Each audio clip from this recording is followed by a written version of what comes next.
नमस्कार दोस्तों, स्वागत है आप सभी का हिस्ट्री 365 में। मेरा नाम है चंद्रेश उपाध्याय और आप देख रहे हैं हिस्ट्री 365। तो जैसा कि आप सभी को पता है कि हमारी जो एनसीईआरटी की क्लास है, यानी कि हिस्ट्री की जो एनसीईआरटी है, उस पर हमारी जो क्लास है वो निरंतर हो रही है।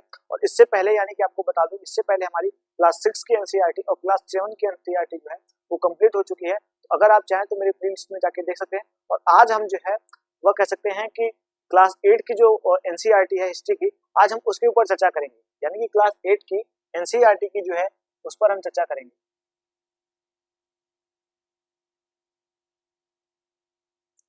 क्लास 8 की एनसीईआरटी जो है आज हम उसके ऊपर चर्चा करेंगे और हम इसमें देखेंगे कि क्लास 8 में हमें क्या क्या विशेषताएं देखने को मिलती है।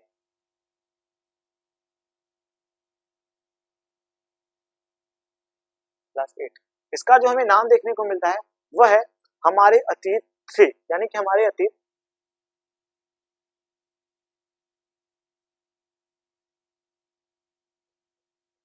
हमारे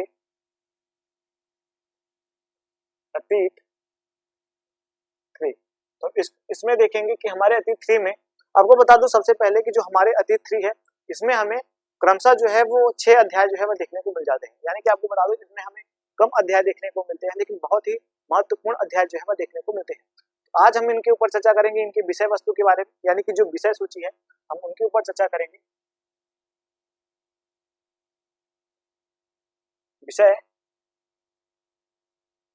सूची के ऊपर जो है हम चर्चा करेंगे, जिसमें हमें कौन कौन से जो विषय सूची देखने को मिलते हैं हम उनके ऊपर चर्चा करेंगे। तो विषय सूची के ऊपर आपको बता दूं कि जो हमारे विषय सूची है उनमें जो हमें सबसे पहला विषय वस्तु देखने को मिलता है, जो पहला अध्याय देखने को मिलता है वह है हमारा कहाँ कैसे। यानी कि आपको बता दूं कब कैसे कहाँ, कब कहाँ कैसे। पहला है कब कहाँ और कैसे। कैसे इस प्रकार से आप देखेंगे कि हमें जो है वह पहला जो अध्याय देखने को मिलता है उसका नाम हमें देखने को मिलता है कब कहाँ और कैसे। इस प्रकार से आप देखेंगे ये हमारा पहला अध्याय है। अब हम देखेंगे कि जो हमारा दूसरा अध्याय है उसका जो हमें नाम देखने को मिलता है वो क्या देखने को मिलता है। सबसे पहले हम आपको बता दूं कि जो हमारा पहला अध्याय है हम इसमें चर्चा करेंगे कि इसमें क्या क्या हमें वर्णन देखने को मिलते हैं। उसके बाद हम देखेंगे कि जो हमारा दूसरा अध्याय है वह है हमारा व्यापार से साम्राज्य तक, यानी कि जो व्यापार है व्यापार से साम्राज्य तक, व्यापार से साम्राज्य तक तक। और इसमें हम देखेंगे कि जो व्यापार साम्राज्य तक का हमें वर्णन देखने को मिलता है। तो इसमें हम देखेंगे कि कंपनी की जो सत्ता है वो किस प्रकार से स्थापित हुई थी, यानी कि कंपनी की सत्ता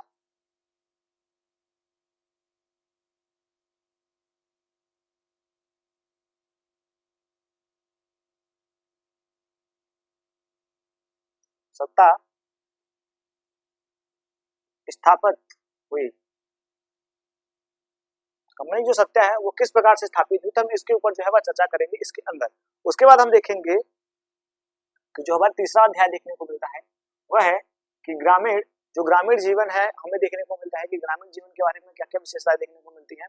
तो ग्रामीण क्षेत्र और शासन, ग्रामीण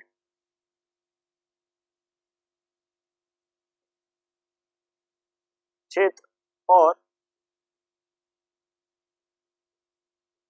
शासन, ग्रामीण क्षेत्र और शासन जो है हम उसके ऊपर चर्चा करेंगे। ग्रामीण क्षेत्र और जो शासन है वह किस प्रकार से जो है वो चलता था। तो चलाना, ग्रामीण क्षेत्र और शासन चलाना किस प्रकार से था, तो हम इसके ऊपर जो है वह चर्चा करेंगे। उसके बाद हम देखेंगे कि जो हमें चौथा अध्याय देखने को मिलता है वह है कि जनजातीय,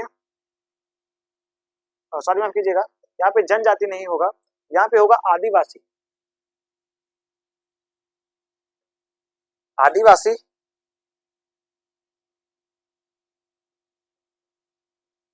आदिवासी और दिकू,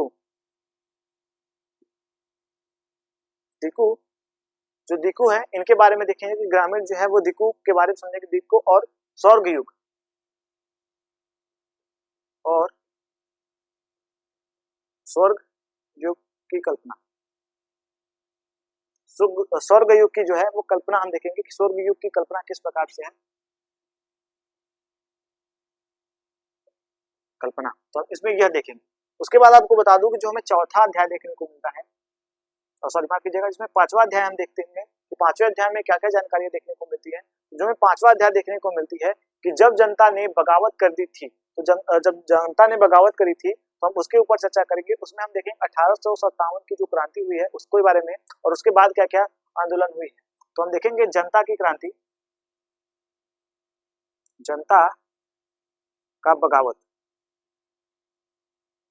जनता का बगावत 1857 के बाद, जनता की जो बगावत की गई थी जनता द्वारा, वो उसमें हम देखेंगे 1857 के बाद हमें इसमें क्या क्या महत्वपूर्ण चीजें देखने को मिलती है, तो उस पर हम चर्चा करेंगे।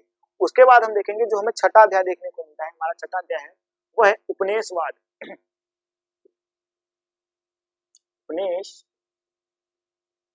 उपनिवेशवाद, उपनिवेशवाद के ऊपर चर्चा करेंगे। उपनिवेशवाद जो है और जो शहर है, उपनिवेशवाद और शहर,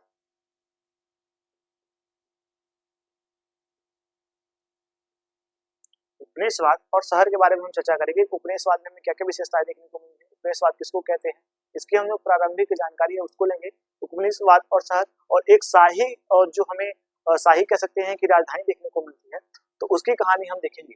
एक शाही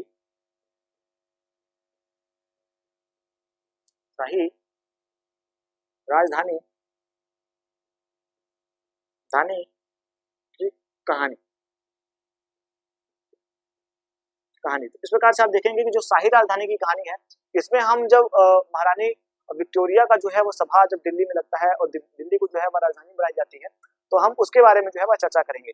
इस प्रकार से आप देखेंगे कि हमारी जो सूची है क्लास 8 की जो हमारी एनसीईआरटी है, उसका जो हमें नाम देखने को मिलता है हमारे अतीत 3, यानी कि हमारे अतीत फर्स्ट जो है वो क्लास 6 की है, हमारे अतीत जो सेकंड है वो क्लास 7 की है, और हमारे अतीत क्लास 8 की है, यानी कि क्लास 8 की जो है वो हमारे अतीत 3 है। उसके बाद हमने इसके विषय वस्तु के बारे में चर्चा करी कि विषय वस्तु में किस प्रकार से देखने को मिलते हैं। तो सबसे पहले जो हमें इसका विषय वस्तु देखने को मिलता है वह कब कहाँ कैसे, तो हम उसके बारे में समझेंगे कि कब कहाँ कैसे जो कंपनियां आई हैं उनके बारे में देखेंगे। उसके बाद हम देखेंगे कि व्यापार से जो साम्राज्य जो फैला विदेशी कंपनियों का, तो हम उनके बारे में चर्चा करेंगे, किस प्रकार से उनका साम्राज्य है वो भारत में जो है वो उन्होंने अपना आधिपत्य जो है वो स्थापित करा। उसके बाद हम देखेंगे ग्रामीण क्षेत्र और शासन चलाना, यानी कि जो ग्रामीण क्षेत्र थी उनपे उन ब्रिटिश कंपनियों का किस प्रकार से नियंत्रण था, उनपे कैसे वो शासन अपना जो चलाते थे, हम उनके ऊपर जो है वह चर्चा करेंगे। उसके बाद हम देखेंगे आदिवासी और जो डिक्कू थे, डिक्कू का जो है वो स्वर्गयुग की जो उन्होंने कल्पना करी थी, आदिवासियों ने जो विद्रोह करे थे स्वर्गयुग की प्राप्ति के लिए, तो वो हमें देखने को मिलेगा। उसके बाद हम देखेंगे कि जो जनता ने बगावत की थी, 1857 की क्रांति हुई थी, हम उसके ऊपर जो है वह चर्चा करेंगे। उसके बाद कौन कौन सी जनता द्वारा जो है बगावत की गई, विद्रोह किए गए, हम उनमें जो है वह देखेंगे। उसके बाद हम देखेंगे उपनिवेशवाद के बारे में, उपनिवेशवाद किस प्रकार से था, उसमें हमें शहर की जो है वह कल्पना किस प्रकार से देखने को मिलती है, और यहाँ पे जो हमें शाही राजधानी देखने को मिलती है, तो दिल्ली पर जो है वो अंग्रेजों का जो पूर्ण जो है वह नियंत्रण स्थापित हुआ था, हम उसके ऊपर जो है वह चर्चा करेंगे। तो इस प्रकार से हमें इनके बारे में जो है वो यह जानकारी देखने को मिलती है। तो ये तो रहा हमारा जो क्लास 8 की एनसीईआरटी थी, उसका जो विषय वस्तु था हमने उसके ऊपर चर्चा करी, और हम जो है वो इसकी कह सकते हैं कि जो क्लास है वो लगातार करेंगे। तो लगातार जब क्लास करेंगे तो हमें हम इसके बारे में एक जो पॉइंट है उसके बारे में जो है वो समझते हुए आगे बढ़ेंगे। तो अगर आपने इस चैनल को सब्सक्राइब नहीं करा है तो आप चैनल को सब्सक्राइब कर लें, और आपको इसके यानी कि आपको जो भी एनसीईआरटी की हमारी क्लास होती है उसके जो है वो नोटिफिकेशन आपको मिल जाए, तो आप चाहें तो उसका जो है बेल आइकन जो है वो दबा सकते हैं। इस प्रकार से आज की क्लास को हम यहीं तक रखते हैं, चलते हैं, जय हिंद।